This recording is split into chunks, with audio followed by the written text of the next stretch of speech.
ಬ್ರಹ್ಮ ಬಾಬಾರವರ ಜೀವನದ ಪ್ರೇರಕ ಪ್ರಸಂಗ 6. ಭವಿಷ್ಯದಲ್ಲಿ ಆಗುವಂತಹ ಮಹಾವಿನಾಶವನ್ನು ನೋಡಿ ಬ್ರಹ್ಮ ಬಾಬಾರವರ ಮನಸ್ಸಿನಲ್ಲಿ ವ್ಯಾಪಾರದಿಂದ ಮನಸ್ಸು ದೂರವಾಗಿತ್ತು. ಅವರು ಕಲ್ಕತ್ತಾ ಹೋಗಿ ತಮ್ಮ ಪಾಲುದಾರನಿಗೆ, ಈಗ ನಾನು ವ್ಯಾಪಾರದಿಂದ ಮುಕ್ತನಾಗಲು ಬಯಸಿದ್ದೇನೆ ಎಂದಾಗ ಅವನಿಗೆ ಆಘಾತವಾಯಿತು.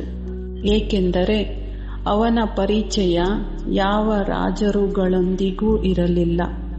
ಬಹಳ ನಷ್ಟವಾಗುತ್ತದೆ ಎಂಬ ಭಾವನೆ ಅವನಲ್ಲಿ ಮೂಡಿತು.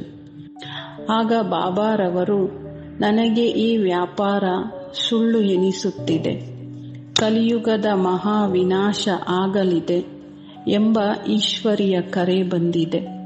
ಹಾಗಾಗಿ ನಾನು ನನ್ನ ಹಣವನ್ನು ಆ ಈಶ್ವರನ ಸೇವೆಯಲ್ಲಿ ತೊಡಗಿಸಬೇಕಾಗಿದೆ.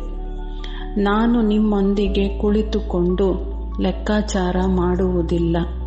ನೀವೇ ವಕೀಲರ ಮೂಲಕ ಏನು ಸರಿ ಎನ್ನಿಸುತ್ತದೆಯೋ ಅದರಂತೆ ಲೆಕ್ಕ ಮಾಡಿ ನನ್ನ ಪಾಲನ್ನು ನನಗೆ ಕೊಡಿ ಎಂದು ಕೇಳಿದರು. ಬಾಬಾರವರಿಗೆ ತಮ್ಮ ಚಿಕ್ಕಪ್ಪನವರಾದ ಮೂಲಚಂದ್ ಅವರ ಮೃತ್ಯುವಿನ ಸಾಕ್ಷಾತ್ಕಾರವಾಯಿತು.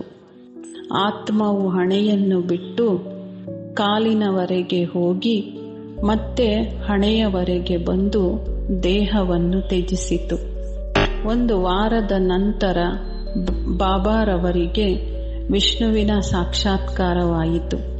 ವಿಷ್ಣುವು ಬಂದು ಅಹಂ ಚತುರ್ಭುಜ್ ತತ್ತತ್ವಂ ಎಂದು ಹೇಳಿದರು. ನಂತರ ಶ್ರೀಕೃಷ್ಣ, ಜಗನ್ನಾಥ, ಬದ್ರಿನಾಥ ಎಲ್ಲರೂ ಬಂದು ಇದೇ ರೀತಿ ಹೇಳಿದರು. ಆಗ ಬಾಬಾರವರು, ಈ ವರದಾನವನ್ನು ನನಗೆ ಯಾರು ನೀಡಿದರು ಎಂದು ವಿಚಾರ ಮಾಡತೊಡಗಿದರು.